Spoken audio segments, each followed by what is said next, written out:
यहाँ पर बैठ करके हम उनके अनुयायी अगर इस बात का निर्णय ले पा रहे हैं कि आने वाली 1 तारीख को हमको करने की क्या आवश्यकता है, तो आज घर जाकर के भारतीय संविधान के पहले पेज को पढ़ने का प्रयास करिएगा। कभी भी किसी भी हमारे संविधान में किसी जाति की चर्चा नहीं हुई। डॉक्टर अंबेडकर साहब ने जब एक वोट का अधिकार देने का काम किया तो वही डॉक्टर साहब ने कहा था कि आप अपना वोट बहुत सोच समझ के देना और देश के लिए देने का काम करना। आप अपना वोट अपने देश के निर्माण के लिए देना, आप अपना वोट अपने बच्चों की भविष्य के लिए देना, आप अपना वोट अपने क्षेत्र के विकास के लिए देना, आप अपना वोट अपनी महिला सुरक्षा के लिए देना, आप अपना वोट इस देश में रहने वाले हर जाति समुदाय की सुरक्षा के लिए देना। लेकिन मुझे एक बात समझ में नहीं आती है कि जिस समाज में इतने ज्यादा पढ़े लिखे लोग हों, जिस समाज का व्यक्ति इस देश में सबसे ज्यादा डिग्री धारक हो, उसको निर्णय लेने में इतना समय क्यों लग जा रहा है साथियों? कि जब डॉक्टर साहब ने कह रखा है सही व्यक्ति का चयन करने का, तो आपको सही व्यक्ति का चयन करना चाहिए और सही व्यक्ति का चयन करके इस देश, इस प्रदेश, इस क्षेत्र के कल्याण के लिए निर्णय लेने की आवश्यकता है और निर्णय लेकर के मजबूत सरकार बना करके अपना विकास करने की आवश्यकता है साथियों। ये डॉक्टर अंबेडकर साहब ने कहा हुआ था। आज हमारे विपक्ष के लोग, ये हमारे पत्रकार साथी भी लोग प्रश्न पूछते हैं, ये पत्रकार साथी प्रश्न पूछते हैं कि विपक्ष आरोप लगा रहा है कि भारतीय संविधान खतरे में है, और मैं स्पष्ट रूप से कहना चाहता हूं दलित साथियों, ये भारतीय संविधान खतरे में नहीं है। अगर संविधान किसी का खतरे में है तो समाजवादी पार्टी का संविधान खतरे में है, ये मैं दावे के साथ आपसे कहना चाहता हूं।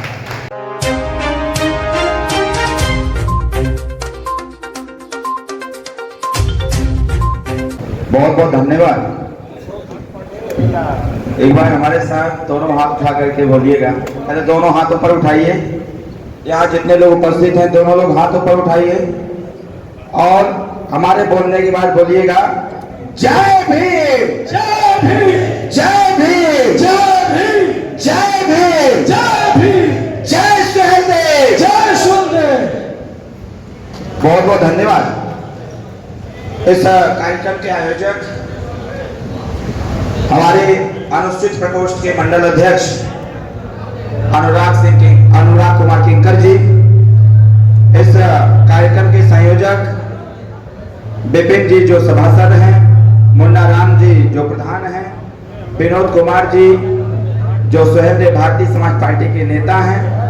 आज सुहेलदेव भारतीय समाज पार्टी द्वारा आयोजित दलित परिचय सम्मेलन में आए हुए हमारे इस घोसी लोकसभा के गांव-गांव से आए हुए हमारे दलित मतदाता साथियों, कार्यकर्ता साथियों, मंच पे विराजमान सर्वस्व गरीबों की आवाज, हर वर्ग की आवाज, हम सबके नेता माननीय नेताजी उपस्थित हैं। इस मऊ जनपद के जिला पंचायत अध्यक्ष मनोज राय जी उपस्थित हैं। इसके साथ साथ मंच पर हमारे बहुत सारे पदाधिकारी उपस्थित हैं। मैं आपसे आग्रह करूंगा कि एक बार जोरदार ताली बजा करके सभी लोगों के नाम पर स्वागत करने का काम करें। जोरदार ताली बजाइए। और इस मंच पर हमारे बीच में संजय सागर जी हैं, राजेश भारती जी हैं, रंजन भारती जी हैं, सरोज भारती जी हैं, लल्लन राम जी हैं, राजकमल जी हैं, जो संतोष कुमार जी हैं, पिंटू कुमार गौतम जी हैं, कमलेश कुमार, राम प्यारे जी, श्याम प्यारे चौहान जी, रवि कुमार जी, जय श्री प्रसाद जी, सूर्यनाथ राम जी, बुद्धिराम सरोज जी, हमारे बीच में सुरेश राम जी, राकेश कुमार जी, हमारे बीच में रामू राम जी हैं। इनके नाम पर हम चाहेंगे एक बार जोरदार ताली बजा करके स्वागत करिए। देखिए पत्रकार भाइयों, सबसे पहले तो मैं आप सबका स्वागत करता हूँ। अब माइक वाले भैया से कहेंगे थोड़ी सी आवाज और बढ़ा दें। हमारे बीच में अशोक जी हैं, आइए अशोक भाई, जोरदार ताली बजा के इनका भी स्वागत करिए। जोरदार ताली बजा के स्वागत करिए। हम ये मंच, इस माइक की आवाज थोड़ा और बढ़ा दीजिए भैया। कहाँ है? क्या है, थोड़ा सा गला बैठा हुआ है, इसलिए हम आपसे आग्रह कर रहे हैं इसको बढ़ा दीजिए।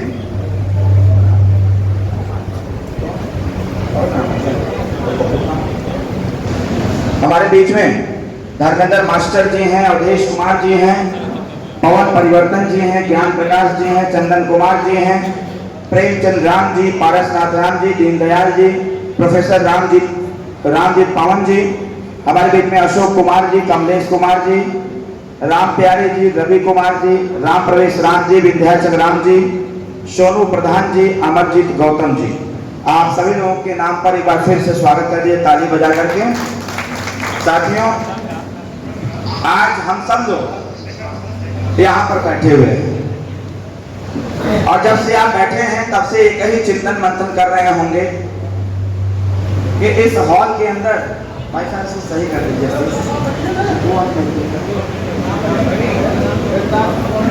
इसकी आवाज फ्लेक्सिबल हो गई। हेलो, कहीं ना कहीं हम सभी लोग यहाँ पर बैठ करके चिंतन मंथन करने का प्रयास कर रहे हैं कि आने वाले 1 तारीख को आखिर हम निर्णय क्या करें। और साथियों, हमारा आपका मानना यह है कि इस देश के संचालन में ये देश सुचारू रूप से चले, इसके लिए डॉक्टर भीमराव अंबेडकर साहब ने जो 395 अनुच्छेद का एक संविधान दिया, उस संविधान के पहले पेज पर इन्होंने लिखा कि इस देश में समता, स्वतंत्रता, बंधुत्व, न्याय स्थापित। कहीं न कहीं जो दलित चिंतक थे उन लोगों से प्रेरणा लेते हुए डॉक्टर भीमराव अंबेडकर साहब ने हम सब के लिए, सभी लोगों के लिए जाति भावना से ऊपर उठ करके, धार्मिक भावना से ऊपर उठ करके लोगों को समान व्यवहार करने का नसीहत दिया। और भारतीय संविधान के पहले पेज पर उन्होंने लिखा कि इस देश में रहने वाले चाहे जिस भी जाति धर्म के लोग होंगे, उनके साथ जब सरकारों का गठन होगा तो सरकार जब बनेगी तो सरकार का ध्यान सभी लोगों की तरफ समान व्यवहार से होना चाहिए। आज हम सब लोग यहाँ पर चिंतित हैं, जिस प्रकार का माहौल देश और प्रदेश में चल रहा है, इस माहौल में कहीं ना कहीं हम और आप, हम सब लोग इस बात को लेकर के चिंतित हैं कि आखिर हम लोग निर्णय क्या लें। साथियों, लोकतंत्र है और इस लोकतंत्र की मजबूती के लिए ही डॉक्टर भीमराव अंबेडकर साहब ने संविधान दिया और उन्होंने कहा था कि इस देश में अब सबको अधिकार होगा अपनी सरकार का गठन करने का, इस देश में सबको अधिकार होगा अपनी शिक्षा दीक्षा ग्रहण करने का, इस देश में सबको अधिकार होगा स्वतंत्र रूप से अपना जीवन यापन करने का, इस देश में सबको अधिकार होगा अपना बहुमूल्य एक वोट दे करके अपनी सरकार बनाने का। कहीं ना कहीं हम सबके जो मार्गदर्शक रहे, प्रेरणा स्रोत रहे डॉक्टर भीमराव अंबेडकर साहब ने, जिनकी इतनी बड़ी सोच रही हो और उनके सोच के अनुसार इस देश को संचालित करने का काम किया गया हो, और यहाँ पर बैठ करके हम उनके अनुयायी अगर इस बात का निर्णय ले पा रहे हैं कि आने वाली 1 तारीख को हमको करने की क्या आवश्यकता है, तो आज घर जाकर के भारतीय संविधान के पहले पेज को पढ़ने का प्रयास करिएगा। कभी भी किसी भी हमारे संविधान में किसी जाति की चर्चा नहीं हुई। डॉक्टर अंबेडकर साहब ने जब एक वोट का अधिकार देने का काम किया तो वही डॉक्टर साहब ने कहा था कि आप अपना वोट बहुत सोच समझ के देना और देश के लिए देने का काम करना। आप अपना वोट अपने देश के निर्माण के लिए देना, आप अपना वोट अपने बच्चों की भविष्य के लिए देना, आप अपना वोट अपने क्षेत्र के विकास के लिए देना, आप अपना वोट अपनी महिला सुरक्षा के लिए देना, आप अपना वोट इस देश में रहने वाले हर जाति समुदाय की सुरक्षा के लिए देना। कहीं न कहीं साथियों, आज यहाँ हम और आप, हम सब लोग बैठे हुए हैं और बैठ करके अगर इस बात पर हम लोग चिंतन मंथन कर रहे हैं कि हम सभी लोग विभिन्न गांव से चल करके आए हैं और सभी लोगों की एक ही सोच है कि हमारे क्षेत्र का विकास हो, हमें काम करने का अवसर प्राप्त हो।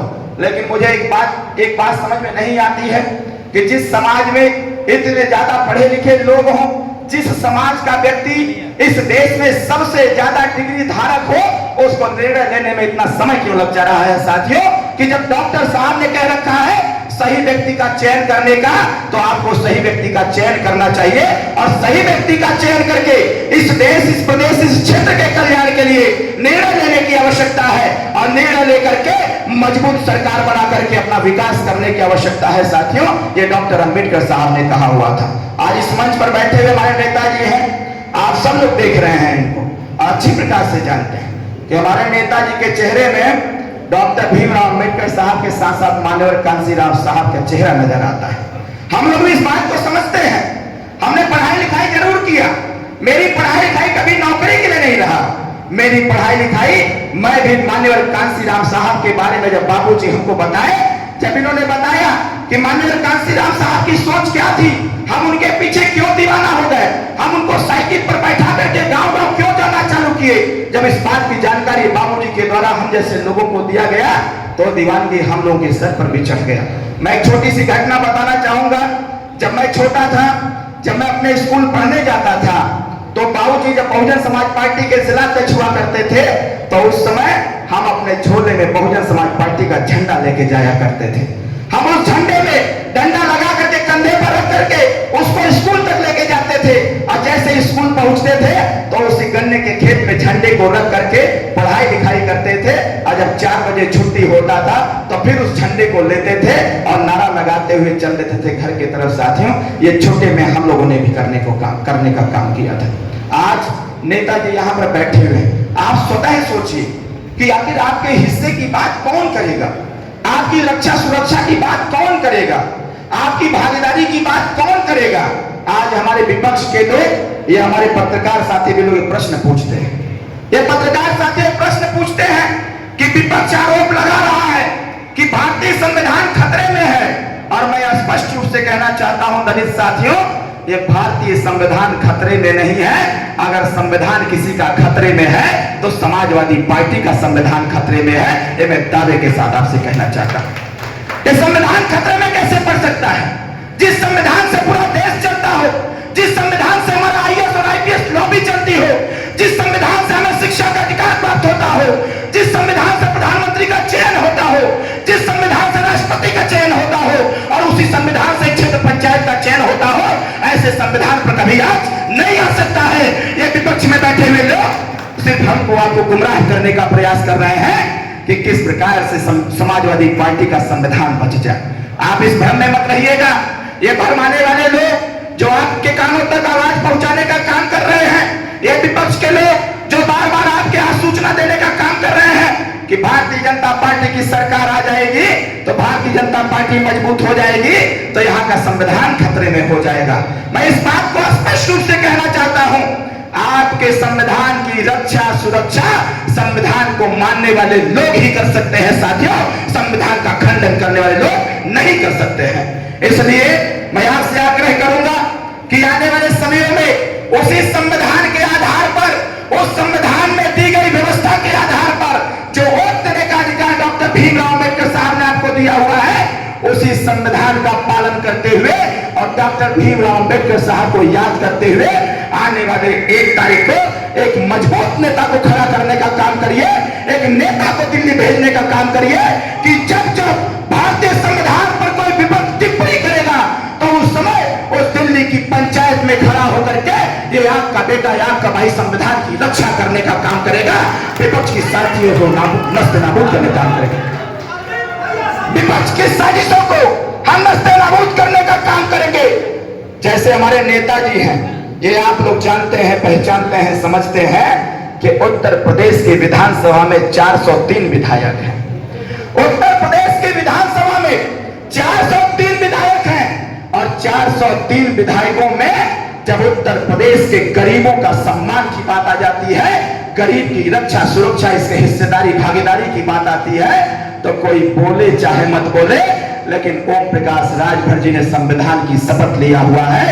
इसलिए संविधान के आधार पर गरीबों की भागीदारी के लिए, इनकी रक्षा सुरक्षा के लिए डंके की चोट पर सदन में आवाज उठाता है कि इस देश में अगर हम लोग हैं तो हमको भी हमारा हिस्सा चाहिए, हमको भी हमारा भागीदारी चाहिए, हमको भी हमारी रक्षा सुरक्षा चाहिए। साथियों, मैं इस बात को आगे बढ़ाते हुए बस अंतिम बात कहना चाहता हूं, अगर उत्तर प्रदेश की विधानसभा में हम सबके नेता आपकी रक्षा सुरक्षा की बात कर सकते हैं, तो मैं दिल्ली की पंचायत में जाकर के आपके भागीदारी की बात करना चाहता हूं, आपके हिस्सेदारी की बात करना चाहता हूं, और जो संविधान को आड़े हाथ ये विपक्ष के लोग लेने का काम करते हैं, ऐसे लोगों की कलाई खोलना चाहता हूं कि इस देश का संविधान कभी आज नहीं, कल नहीं, परसों नहीं, आने वाले समयों तक कोई भी आज नहीं आने दिया जाएगा साथियों।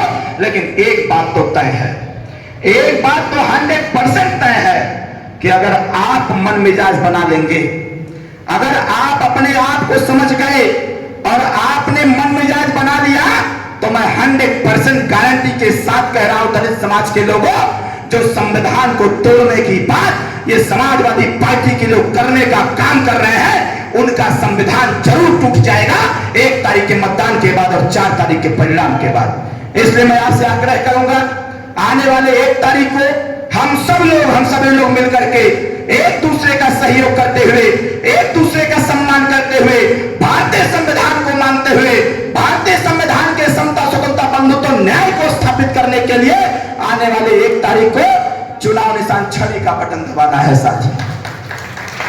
चुनाव निशान छड़ी का बटन दबाना है और चुनाव निशान छड़ी का बटन दबा करके ये बता देना है कि जो घोसी से आवाज उठा रहे हैं, जानते हैं क्यों आवाज उठा रहे हैं? दलित समाज को उत्तर प्रदेश के राजनीति का सबसे खलिहर वोटर मानते हैं समाजवादी के लोग। समाजवादी के लोग दलित समाज के मतदाताओं को सबसे खलिहर मानते हैं। और पता है साथियों क्या कह रहे हैं? ये समाजवादी के लोग पता है क्या कह रहे हैं? साजिश रच रहे हैं। किस बात की? ये एक तो छोटा सा चुनाव हुआ था घोसी उपचुनाव का। अब घोसी उपचुनाव में इन लोगों ने आपके सम्मान को बेचने का काम किया था। इनके दिमाग में यही चढ़ गया है, ये दलित समाज खलिहर मतदाता है, हम इनको पैसा देकर के खरीद लेंगे। ये आपके चट्टी चौराहे पर चर्चा है, आपके बाजारों में चर्चा है, गांव की गलियों में चर्चा है। ये समाजवादी के लोग इस बात को कहते हुए पाए जा रहे हैं कि दलित मतदाताओं को तो हम दारू मुर्गा पैसा पर खरीद लेंगे। आप यहाँ इतने लोग बैठे हुए हैं, क्या दारू मुर्गा पैसा पर बिकने वाले बैठे हैं क्या आप? जोर से बोलिए। फिर ये समाजवादी के लोग क्यों इस बात को कह रहे हैं? आप याद करिएगा, मानव कांशीराम साहब जब कैबिनेट चलाते थे तो एक बात जरूर बोला करते थे वो कि जो अपने वोट की कीमत को नहीं समझ सकता वो अपने घर की इज्जत और सम्मान को नहीं समझ सकता। साथियों, ये मानव कांशीराम साहब कहा करते थे। और वही मानव कांशीराम साहब कहा करते थे कि जो अपने वोट को बेच सकता है दारू मुर्गा और पैसे पर, वो अपने घर की बहन बेटियों की इज्जत को भी बेच सकता है। साथियों, ये माननीय कांशीराम साहब कहा करते थे। कांशीराम साहब के चेला है माननीय नेताजी और उनके चेला है अरविंद राजभर। मैं इस बात को गांव-गांव में कह रहा हूं, ये जो लोग घूम के कह रहे हैं कि इनका हम वोट खरीद लेंगे, तो ऐसे लोगों को मुंहतोड़ जवाब देने की आवश्यकता है कि तुम्हारे पास इतना पैसा नहीं है कि तुम दलित मतदाताओं के वोट को खरीद लो, बल्कि ये दलित मतदाता स्वाभिमानी है। ये अगर ठान लेगा तो तुम्हारे पैसा का था लगा देगा और तुमको बर्बाद करके बता देगा कि तुम्हारा संविधान अब खतरे में ही नहीं बल्कि आने वाले समयों में समाजवादी पार्टी का संविधान ही समाप्त हो जाएगा साथियों, क्योंकि वो समाजवादी पार्टी नहीं, अब वो समाप्तवादी पार्टी की कगार पर जाकर के खड़ा हो गया है। इसलिए मैं ज्यादा कुछ नहीं कहते हुए आने वाले 1 तारीख को चुनाव निशान छड़ी का बटन दबा करके अपने मान सम्मान, अपने स्वाभिमान की रक्षा करने की अपील करते हुए बहुत बहुत बधाई देता हूं और बड़े बुजुर्गों के चरणों में प्रणाम करते हुए अपनी वाणी को मैं विराम देता हूं और अपने नेता, हम सबके नेता माननीय नेताजी के चरणों में प्रणाम करते हुए अपनी वाणी को मैं विराम देता हूं। जय सुहेलदेव, जय भीम, जय भारत, भारत माता की। बहुत बहुत धन्यवाद।